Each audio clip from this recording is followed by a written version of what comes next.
ओम शांति। आज की तारीख है 24/9/2022। आज की मुरली का मुख्य सार है, मीठे बच्चे पहले निश्चय करो कि मैं आत्मा हूँ। सबसे पहला पाठ क्या है हमारा? मैं आत्मा हूँ, मैं ये देह नहीं हूँ। प्रवृत्ति में रहते हुए, बलग्रस्त में रहते हो, प्रवृत्ति में रहते हुए अपने को शिव बाबा का बच्चा और पौत्रा समझकर चलो। यही मेहनत है। सबसे बड़ी मेहनत क्या है? पहले तो स्वयं को आत्मा निश्चय करना। दूसरा, जब आप ग्रस्त में रहते हो, अपने को शिव बाबा का बच्चा पौत्रा समझकर चलना है। प्रश्न है आज की मुरली से, तुम सब पुरुषार्थी बच्चे किस एक गुह्य राज को अच्छी तरह से जानते हो? ऐसा कौन सा गुह्य राज है जो तुम सब बच्चे जानते हो? उत्तर, हम जानते हैं कि अभी तक 16 कला संपूर्ण कोई भी बना नहीं है। कोई भी, बाबा के कितने सारे बच्चे हैं, तो बाबा कहते हैं अभी तक 16 कला संपूर्ण कोई भी बना नहीं है। सब बच्चे पुरुषार्थ कर रहे हैं। मैं संपूर्ण बन गया हूँ, ये कहने की ताकत किसी में हो नहीं सकती, क्योंकि अगर संपूर्ण बन जाएं तो ये शरीर ही छूट जाए। जैसे माना संपूर्ण बन जाएं, कर्मातीत अवस्था में आ जाएं, एक शिव बाबा के अलावा दूसरी कोई चीज़ याद ना है, तब वो बाबा कहते तो फिर ये शरीर ही छूट जाए। शरीर छूटे तो सूक्ष्म बतन में बैठना पड़े। यदि अभी शरीर छूट जाता है तो बाबा कहते हैं सूक्ष्म बतन में जाना पड़े। मूल वतन परम धाम में शिव बाबा के पास तो अभी कोई जा नहीं सकता। मूल वतन में कब जाएंगी आत्माएं?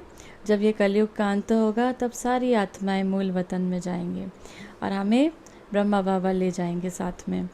क्योंकि जब तक ब्राइड ग्रूम ना जाए तब तक ब्राइड्स कैसे जा सकती हैं? बाबा कहते हैं जब तक दूल्हा ना जाए तब तक दुल्हन कैसे जा सकती हैं? यह भी एक गुह्य राज्य है। गीत है आज की मुरली से, मुखड़ा देख ले प्राणी। मुखड़ा देख ले प्राणी। धारणा के लिए मुख्य सार है, पहला, साक्षात्कार आदि की आश न रख, निश्चय बुद्धि बन पुरुषार्थ करना है। किसी साक्षात्कार आदि की आश नहीं रखनी है कि हमें कुछ किसी का साक्षात्कार हो जाए, लक्ष्मी नारायण का साक्षात्कार हो जाए, सतयोग का साक्षात्कार हो जाए। तो बाबा कहते हैं इनकी आश नहीं रखना है, इसमें व्यर्थ समय नहीं गंवाना है। निश्चय बुद्धि बनकर पुरुषार्थ करना है, मेहनत करनी है।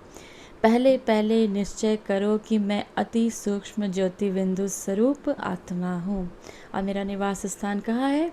मेरा निवास स्थान है जहाँ पर हम बिंदी लगाते हैं, तिलक लगाते हैं, यहाँ पर मैं आत्मा निवास करती हूँ।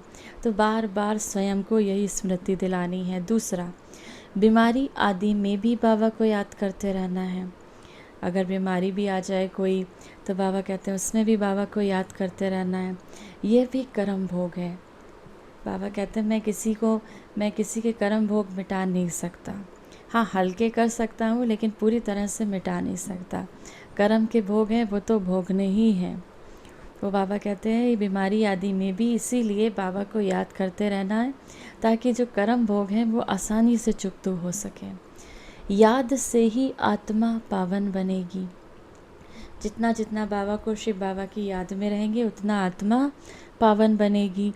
पावन बनकर पावन दुनिया में चलना है। जब आपकी आत्मा पावन बन जाएगी तो हमारी पावन दुनिया सतयुग जो कि आने वाली है, तभी उसमें चल सकेंगे। वरदान है आज की मुरली से, ज्ञान और योग के बल द्वारा माया की शक्ति पर विजय प्राप्त करने वाले माया जीत जगत जीत भव। दुनिया में साइंस का भी बल है, राज्य का भी बल है। दुनिया में तो साइंस का बहुत बल है, बाबा कहते हैं राज्य का भी बल है, और भक्ति भी बहुत करते हैं, भक्ति का भी बल है। लेकिन आपके पास किस चीज़ का बल है? आप सब बच्चों के पास है ज्ञान बल और योग बल। ये सबसे श्रेष्ठ बल है। ज्ञान बल और योग बल सबसे श्रेष्ठ बल है। ये योग बल माया पर सदा के लिए विजयी बनाता है। इस बल के आगे माया की शक्ति कुछ भी नहीं। माया जीत आत्माएं कभी स्वप्न में भी हार नहीं खा सकती। उनके स्वप्न भी शक्तिशाली होंगे। जो माया जीत आत्माएं हैं वह कभी स्वप्न में भी नहीं हार खा सकती, उनके स्वप्न भी शक्तिशाली होंगे। तो सदा ये स्मृति रहे, हम योग बल वाली आत्माएं सदा विजयी हैं और विजयी रहेंगे। स्लोगन है आज की मुरली से, कर्म करते करते कर्म बंधनों से मुक्त रहना ही फरिश्ता बनना है। आज की मुरली से सम्मान का अभ्यास करेंगे। मैं बंधन मुक्त आत्मा हूँ, मैं बंधन मुक्त आत्मा हूँ। 1 मिनट के लिए मेडिटेशन करेंगे। परमात्म किरणों से स्वयं को और अपने परिवार को सुरक्षित करें। परमात्मा का आह्वान करें। परम धाम से परमात्मा शिव धीरे धीरे नीचे की ओर आते आ गए। बाबा मेरे ठीक मस्तक के ऊपर, बाबा से शक्तिशाली किरणियों का ये दिव्य प्रकाश मेरे ऊपर आता है। मैं आत्मा परमात्म छत्र छाया में सुरक्षित होती। अब ये शक्तिशाली किरणें मुझ आत्मा से निकल मेरे चारों ओर के इस स्थान में हर एक आत्मा सुरक्षित महसूस करती, हर एक आत्मा तक ये प्रकाश जाता।